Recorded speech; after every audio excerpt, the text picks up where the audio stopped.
sat in the doctor's office, my heart pounding in my chest. Dr. Sebastian, who had been my physician since I was 10, confirmed the test results.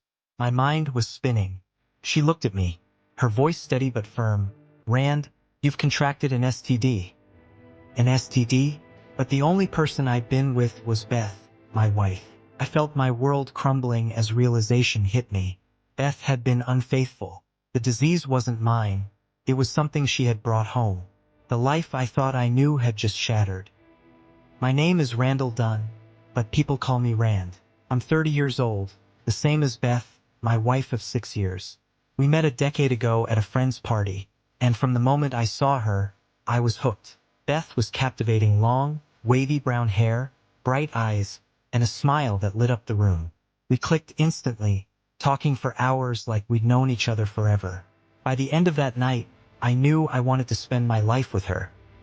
Beth worked as a financial analyst, a job she was always good at. She loved numbers and solving problems.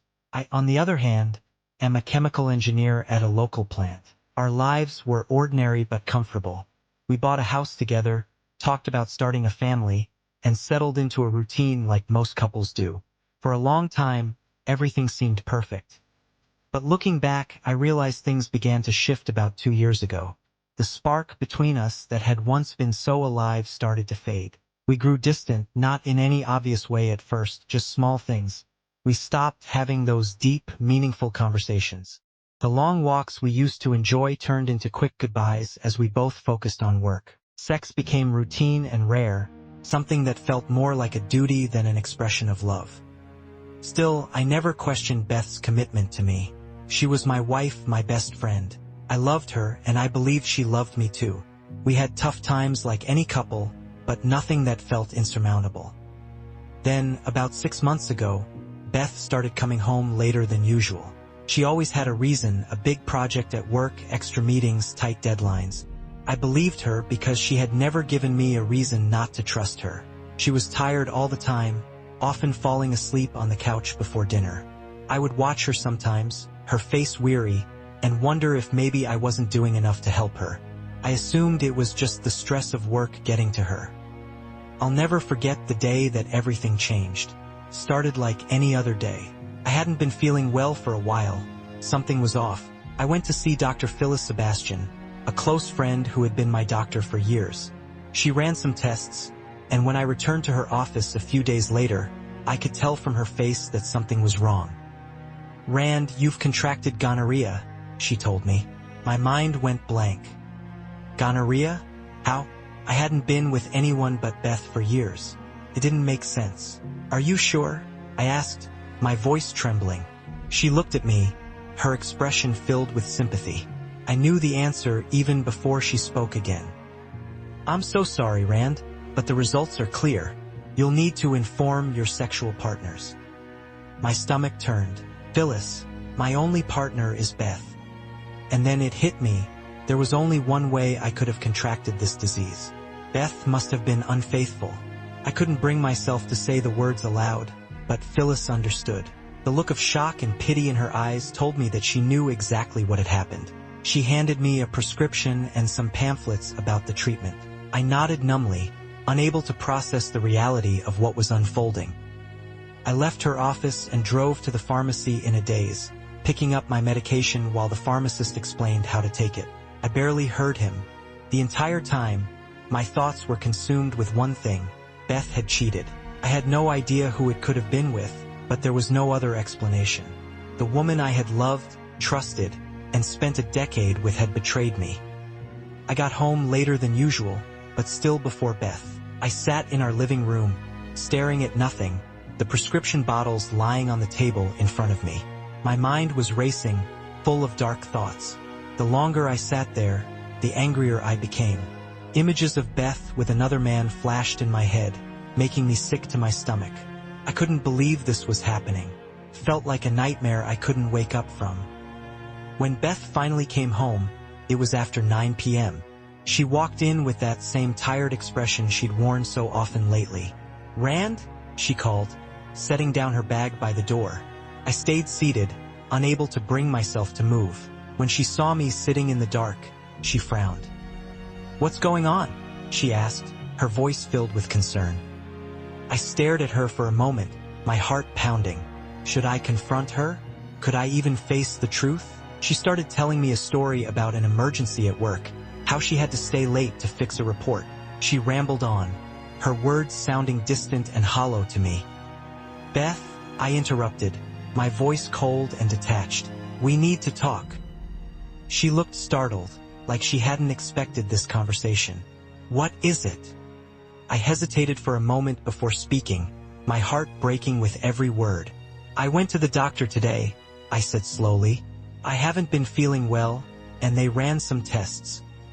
Beth's face grew pale. "What did they say?" "I have gonorrhea," I said flatly. "I've only ever been with you, Beth. So, tell me, how did I get it?" Her reaction told me everything I needed to know. She froze, her eyes wide with shock and fear. There was no need for her to say anything. The truth was written all over her face. "I don't know what you're talking about," she whispered, but her voice wavered, and she wouldn't meet my eyes. She was lying. I stood up, my hands trembling. "Stop lying, Beth. I know you've been cheating." She opened her mouth to protest, but no words came out. She stood there, silent and defeated.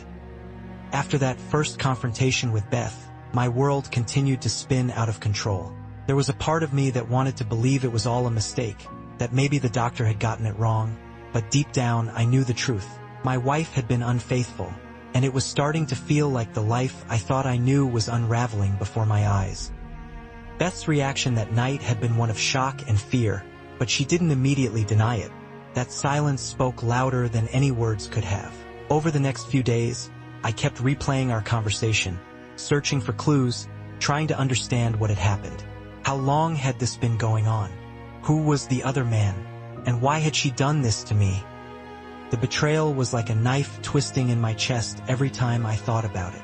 I wanted answers, and more than that, I wanted the truth. But Beth had been avoiding me. She went to work as usual, came home late, and barely spoke to me. The distance between us, once subtle, was now a gaping chasm, and I couldn't bear it any longer. I had to know what was really going on. One evening, I decided to confront her again, but this time, I wasn't going to let her deflect or hide. I needed to hear it from her, no matter how painful it would be. "Beth, we need to talk," I said, my voice steady but firm. She looked up from her phone, startled by the tone in my voice. "Can we do this later? I'm tired," she replied, brushing me off like she had so many times before. "No, we're doing this now," I said, my heart pounding. "I want to know the truth, Beth. I deserve to know." She sighed heavily, setting her phone down and finally meeting my gaze. There was a look of guilt in her eyes, a look I hadn't seen before. "What do you want me to say, Rand?" she asked quietly. "I want you to tell me the truth," I said. "How long has this been going on? How long have you been cheating on me?" Beth flinched at the word cheating, but she didn't deny it. Instead, she looked away, her voice barely a whisper. "It's been a few months," she admitted. "A few months." The words hit me like a ton of bricks. I had suspected something for a while, but hearing her say it out loud made it all too real. My chest tightened, and I felt a wave of nausea wash over me. "Who is he?" I asked, my voice trembling with anger. She hesitated for a moment before speaking. "His name is Stan. He's my boss." Her boss, of course. It all made sense now. The late nights at work, the sudden distance between us. It had all been for him. My stomach churned as I pictured them together, my wife and her boss, sneaking around behind my back. The betrayal was deeper than I could have imagined. "How could you do this to me?"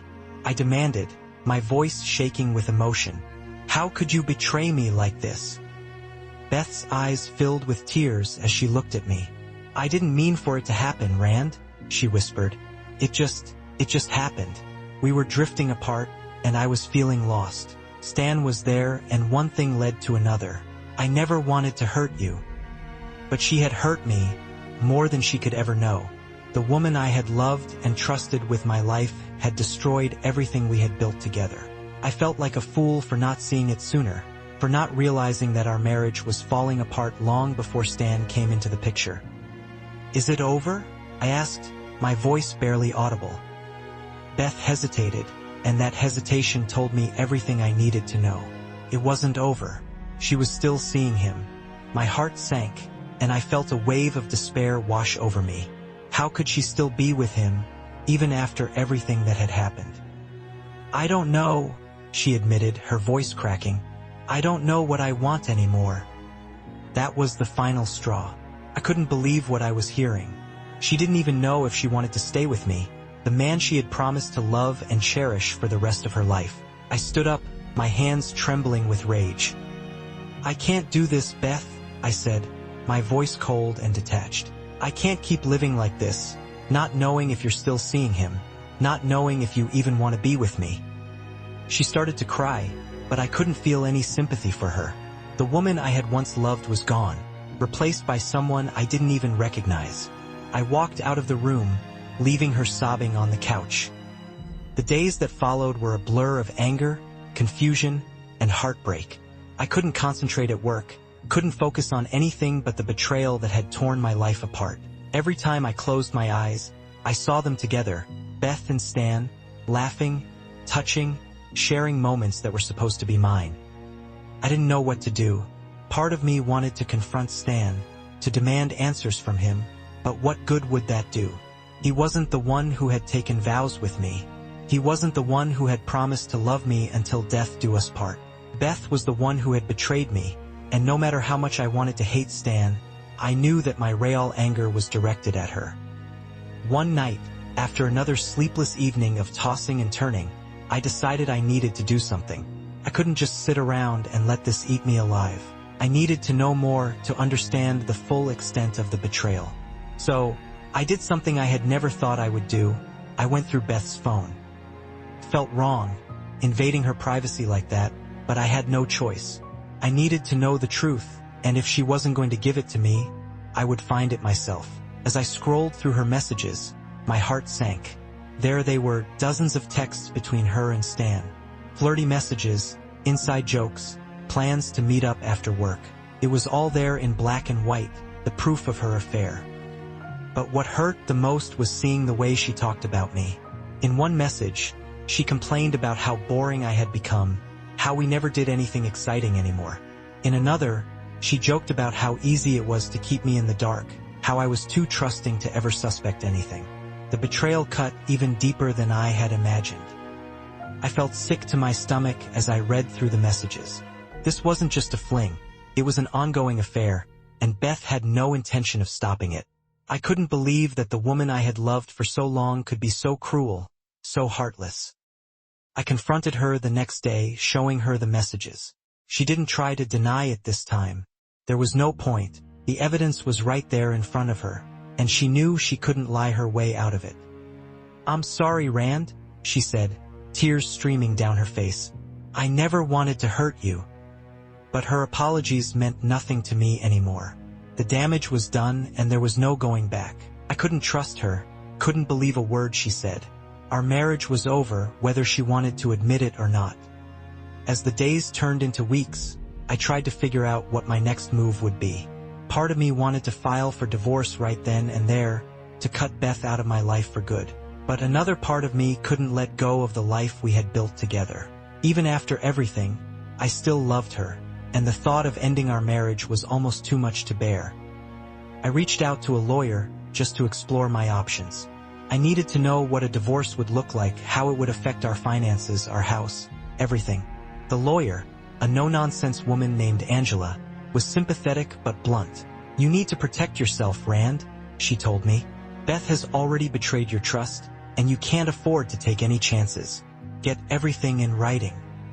It was good advice, and I knew I needed to follow it, but it didn't make the decision any easier.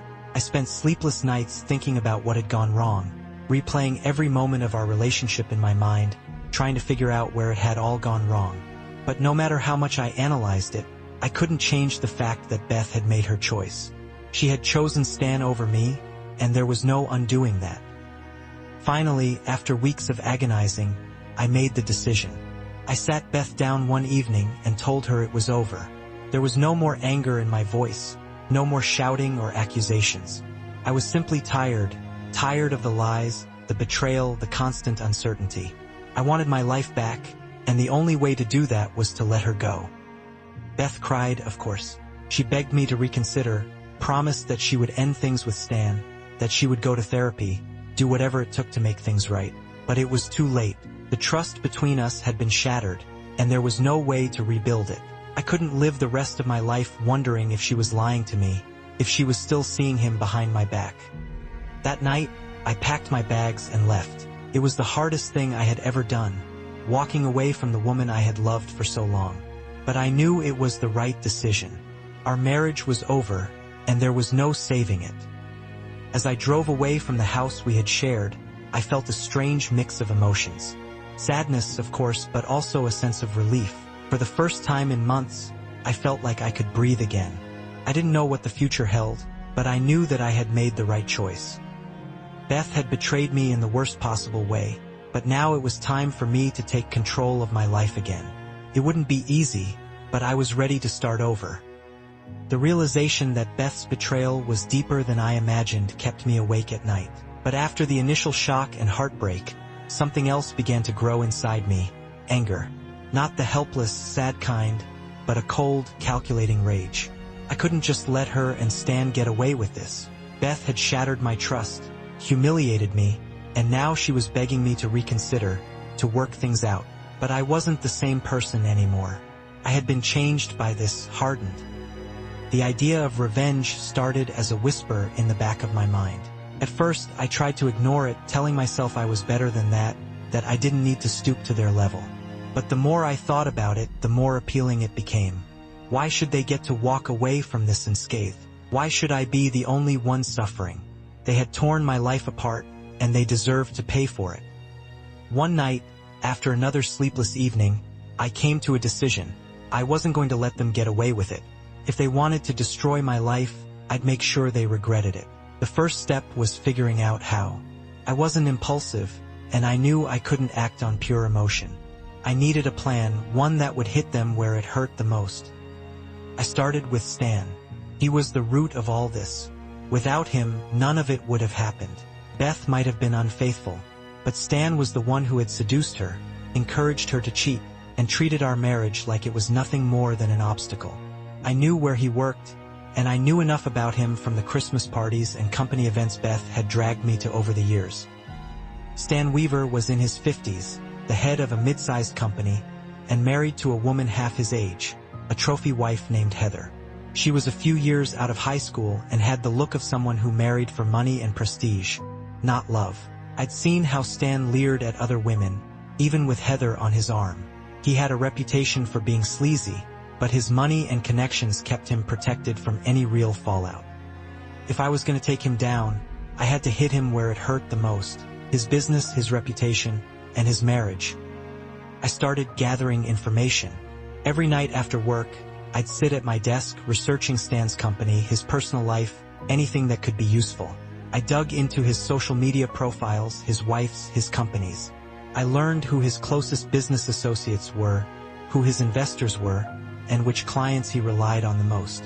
I knew that if I wanted to bring him down, I couldn't just rely on rumors or petty attacks. I needed to destroy him financially, personally, and professionally.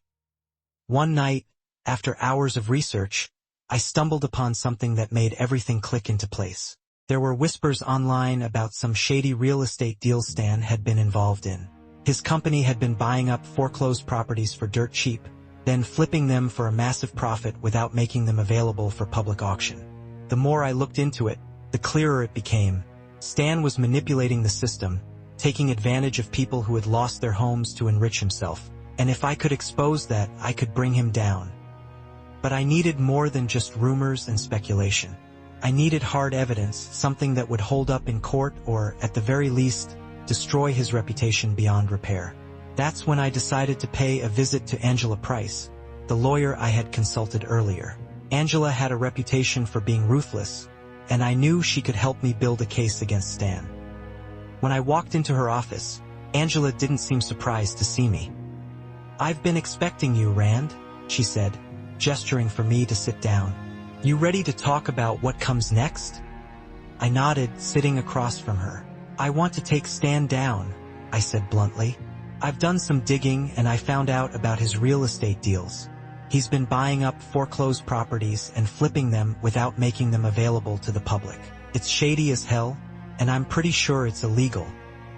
Angela leaned back in her chair, her expression thoughtful. That's a good start, she said. But if we're going to make this work, we need more than just rumors. We need documents, contracts, proof that he's been breaking the law. I know, I said. That's where you come in. I need your help to get the evidence. Angela smiled, a predatory gleam in her eyes. I think I can help with that, she said. I know some people who can get their hands on the documents we need, but it's going to cost you. I'm not worried about the cost, I said, my voice firm. I just want to make sure Stan pays for what he's done. Angela nodded. I'll make a few calls, she said. In the meantime, I suggest you keep a low profile. Don't tip your hand too soon. We need to build a rock-solid case before we go after him.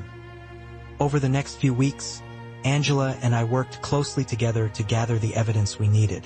She was as ruthless as I had expected, using every tool at her disposal to dig into Stan's finances, his business dealings, and his personal life. It wasn't long before we had enough to ruin him. Stan's shady real estate deals were just the tip of the iceberg.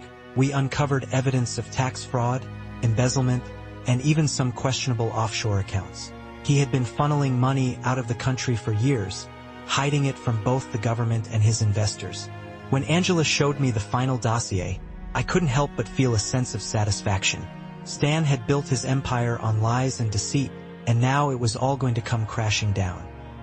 But I wasn't done yet. Destroying Stan's business was only part of my plan. I wanted to hit him where it really hurt, his marriage.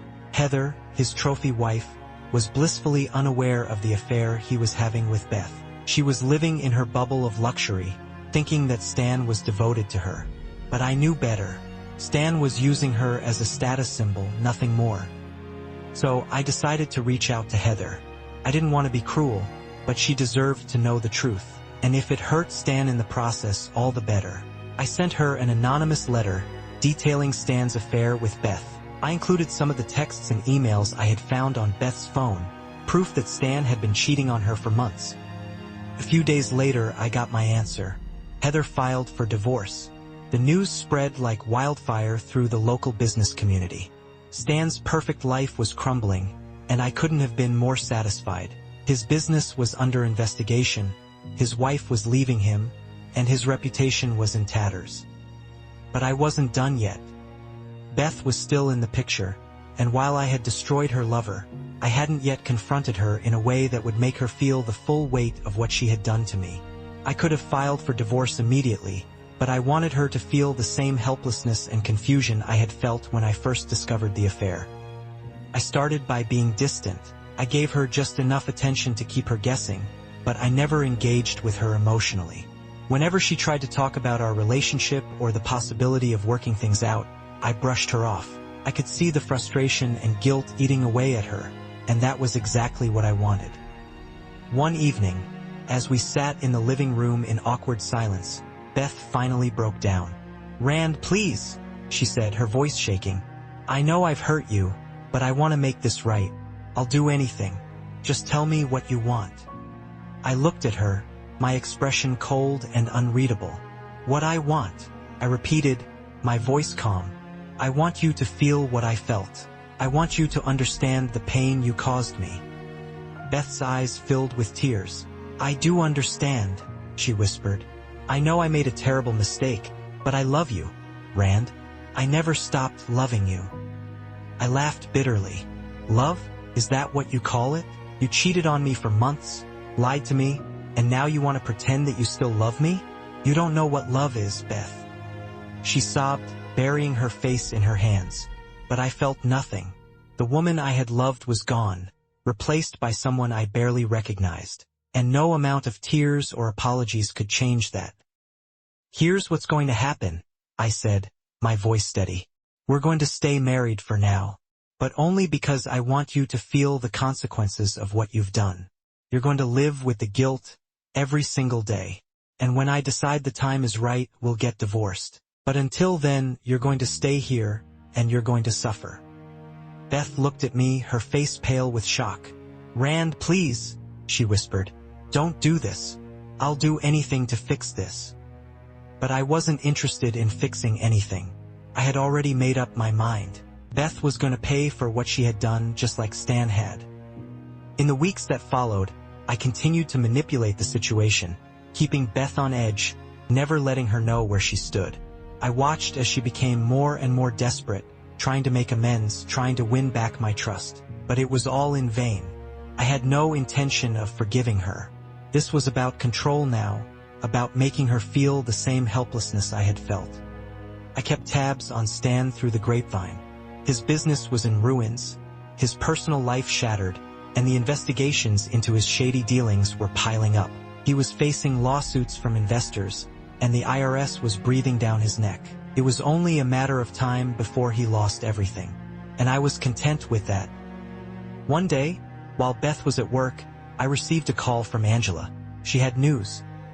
"They're going to file charges against Stan," she said. "Tax fraud, embezzlement, the whole 9 yards. He's going down, Rand." I smiled, leaning back in my chair. Good. It's what he deserves. Angela paused for a moment before speaking again. "There's something else. Heather's divorce lawyer reached out. She wants to talk to you." "Why?" I asked, surprised.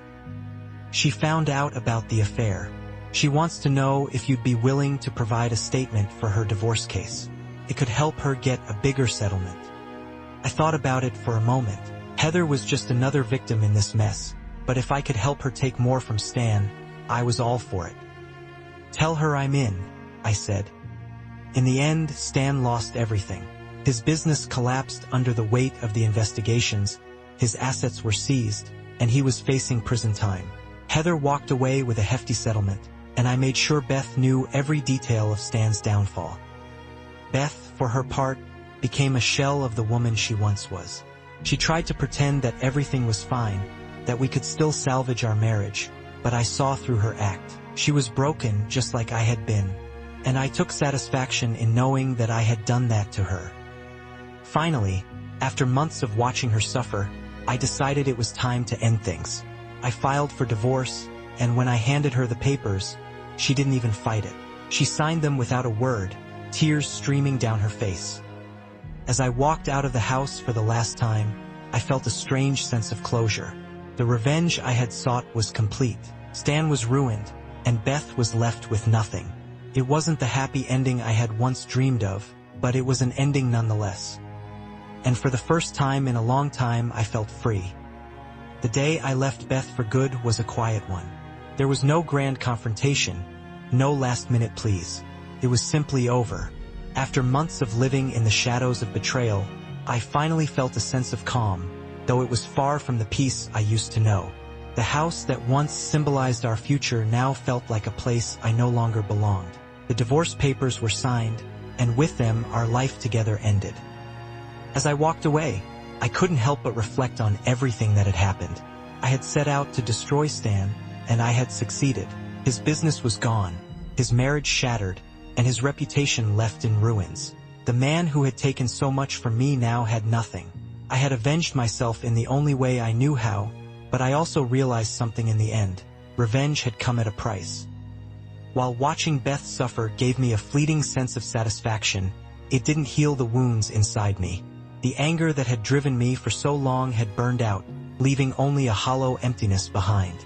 My marriage, my love, and my trust, those things were gone, and no amount of retribution could bring them back. I was free now, but I wasn't the same person who had fallen in love with Beth all those years ago. The man who had dreamed of a future with her was long gone. In his place stood someone who had learned the hard way that revenge, while satisfying in the moment, couldn't fill the void left by betrayal.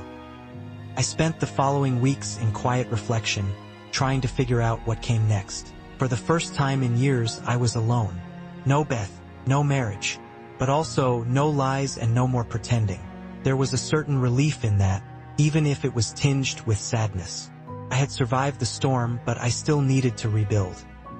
I left the city behind, selling the house that had become nothing more than a monument to my past. With the settlement from Stan's collapse, I had enough to start over somewhere new, far away from the memories that haunted me.